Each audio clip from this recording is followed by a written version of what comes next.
हाँ जी बच्चों, तो आज की क्लास में हम एक छोटा सा टॉपिक पढ़ने जा रहे हैं, liability of partner.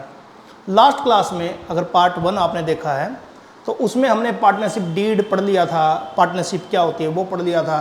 Partnership deed अगर किसी फॉर्म में ना हो तब क्या क्या प्रोविज़न अप्लाई होंगे वो सब हमने स्टडी कर लिया था। आज हम लायबिलिटी पढ़ने जा रहे हैं। पार्टनर्स जब पार्टनरशिप में आते हैं तो उनके कुछ राइट होते हैं और कुछ लायबिलिटीज होती हैं। राइट तो आपने 11th क्लास में पढ़ा होगा, बुक्स ऑफ अकाउंट्स को वो क्या चेक कर सकते हैं, प्रॉफिट पे राइट होता है उनका, मैनेजमेंट में राइट होता है, 6% लोन पे इंटरेस्ट लेने का राइट होता है। तो राइट तो वैसे आप पढ़ चुके हो, लेकिन राइट इतनी इंपॉर्टेंट भी नहीं है। लेकिन लायबिलिटीज पार्टनर्स की क्या क्या है, मतलब उसकी जिम्मेदारी क्या क्या है, तो आज हम वही पढ़ने जा रहे हैं कि लायबिलिटीज क्या क्या है। तो पार्टनर की पहली लायबिलिटी है, ये कोई थ्योरेटिकल पढ़ने की चीज़ नहीं है, बड़ा प्रैक्टिकल समझने वाली बात है, तो इसलिए थोड़ा ध्यान से समझिएगा। पहली लायबिलिटी है, पार्टनर की 2 लायबिलिटी होती हैं एक फर्म में। जो फर्स्ट लायबिलिटी होती है वो होती है कि अगर कोई पार्टनर एक पार्टनरशिप में है, एग्जाम्पल के लिए अगर मान लो 3 पार्टनर हैं ए, बी और सी, तीनों ने एक बिजनेस स्टार्ट किया, किसका? गारमेंट्स का। ठीक है, कपड़े बेचने का काम स्टार्ट किया। अब ए ने क्या किया, इन दोनों को बिना बताए किसी दूसरे के साथ पार्टनरशिप करके गारमेंट्स का ही बिजनेस स्टार्ट कर दिया इनके कंपटीशन में। तो कोई भी पार्टनर ये नहीं कर सकता, ये तो वैसे भी एथिकली गलत है।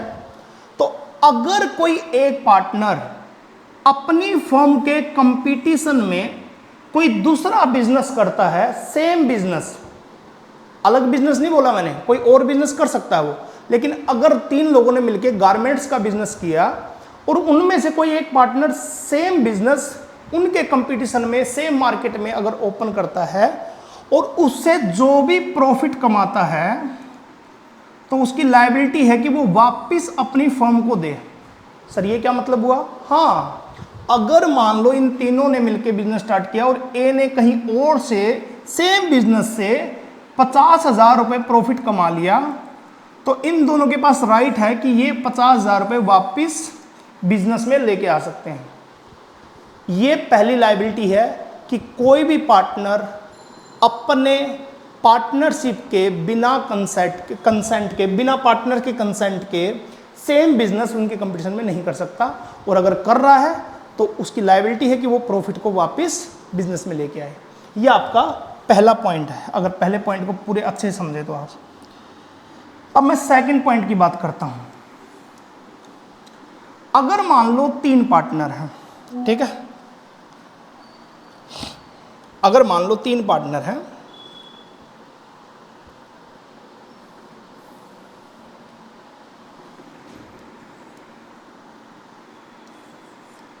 दो ही मान लेते, 2 पार्टनर हैं ए और बी, और इन्होंने फिर वही गारमेंट्स का बिजनेस स्टार्ट किया।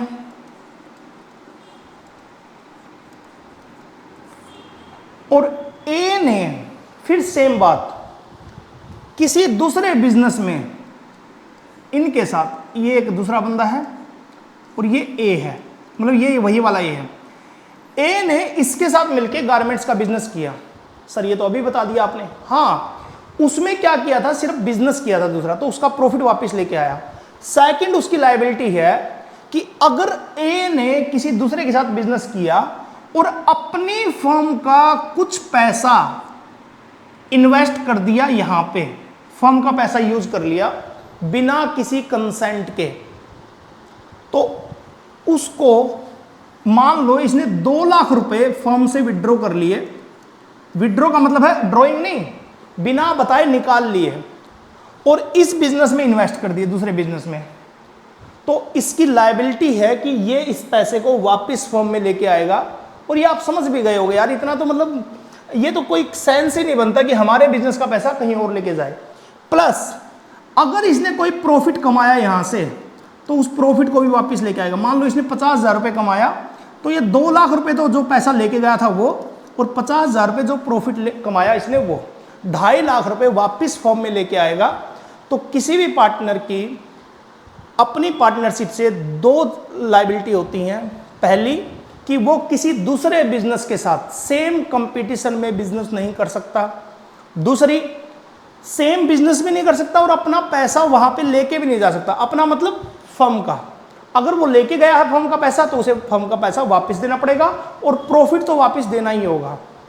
सर अगर ये 2 लाख रुपए लेके गया और इसे प्रॉफिट होने के बजाय लॉस हो गया 50,000 का, तो ये वापस 1,50,000 देगा? नहीं, लॉस इसे खुद बियर करना पड़ेगा।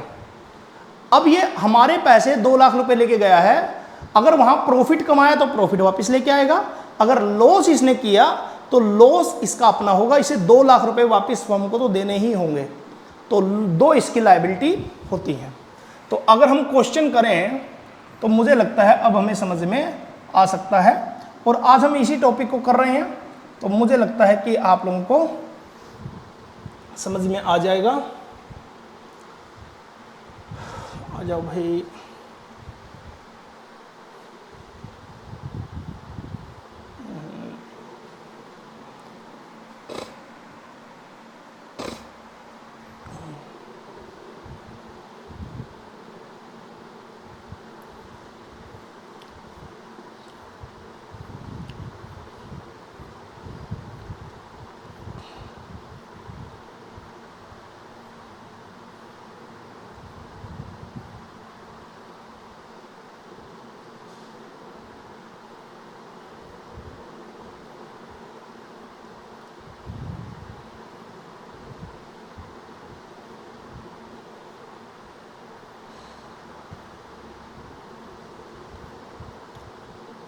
चलिए, तो हम अगर बात करें तो अभी हम क्वेश्चन करने जा रहे हैं ये वाला। कहाँ गया? एक सेकेंड, थोड़ा और आगे। अब की बार टीएस गरेवाल ने बहुत क्वेश्चन दे दिए, तो इसका मतलब है कि कॉम्पिटेंसी बेस्ड क्वेश्चन बहुत आने वाले हैं और आप लोगों को प्रैक्टिस बहुत ज़्यादा करनी होगी, इसलिए कोशिश कीजिएगा।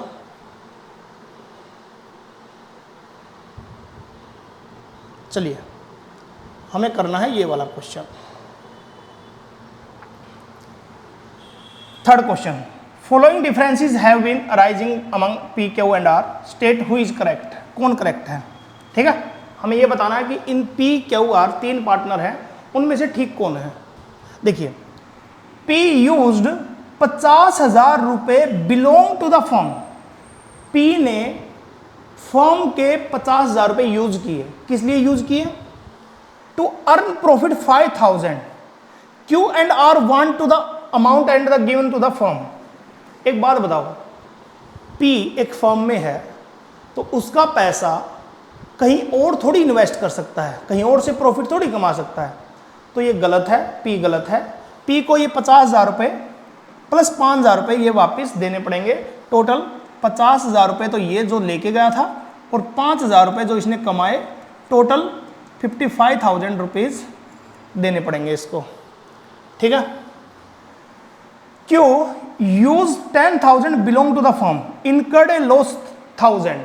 अरे भैया, आप 10,000 रुपए लेके गए, क्यों लेके गए? अगर लेके गए तो आपको लॉस हुआ तो वो आपका है, आपको वापस फर्म को 10,000 रुपए देने होंगे। ये दोनों केस अभी हमने जो लायबिलिटी पढ़ी है बिल्कुल उसी के हैं।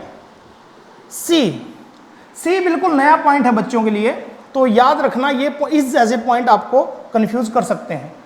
P and Q want to purchase goods from Star Limited, R does not agree. अब आप जब भी पार्टनरशिप पढ़ेंगे ना तो आपको समझ में आएगा कि गुड्स परचेज से रिलेटेड कोई भी पॉइंट पार्टनरशिप नहीं बताता। वो ये नहीं कहता कि गुड्स आप स्टार से खरीदो, एक्स से खरीदो, वाई से खरीदो।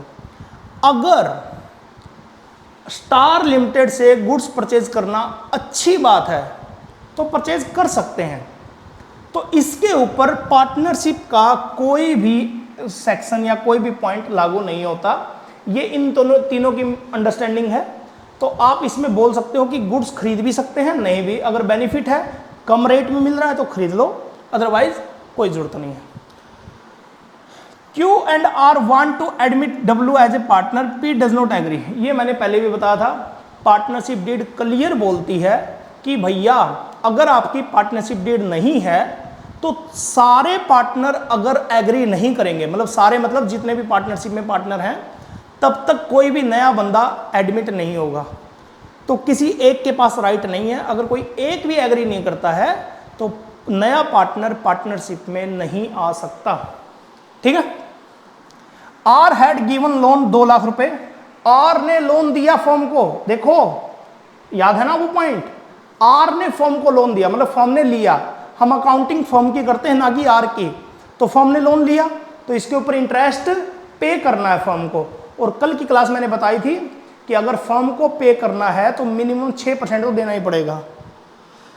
10% की डिमांड कर रहा है और आपके पूरे क्वेश्चन में कहीं नहीं लिख रखा कि आपने पार्टनरशिप डीड बनाई है या एग्रीमेंट किया है। ऐसे क्वेश्चन में 10% नहीं मिलेगा, 6% मिलेगा। तो ये क्वेश्चन कराने का मेरा सबसे मेन पर्पस था आपको लायबिलिटी समझ में आ जाए कि एक पार्टनर की लायबिलिटी क्या होती है।